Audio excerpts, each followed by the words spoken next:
Welcome to the 1 Minute Apologist. We interview the world's leading apologists to provide credible answers to curious questions. What investigative principle does every Christian need?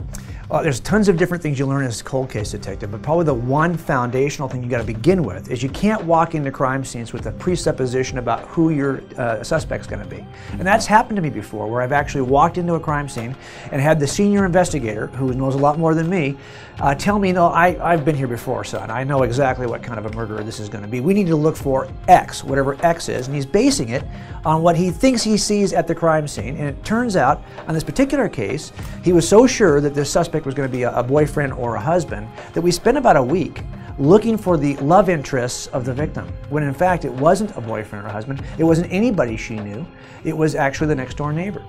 Now, interestingly, every piece of evidence we saw in the room, he found a way to interpret it through his lens, his presupposition that this was going to be a boyfriend or a husband. Now, I think something similar happens to us, for me at least, as a non-believer.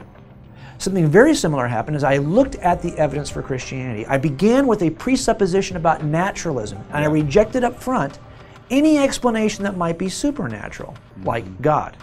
But if I begin with that presupposition, I can't really ever get to the clear answer, especially if my question to begin with is, does anything supernatural exist? I can't begin by denying the supernatural. So the first, I think, most important investigative tool we start with is don't be a know-it-all. Don't think you know in advance of your investigation what the answer is going to be.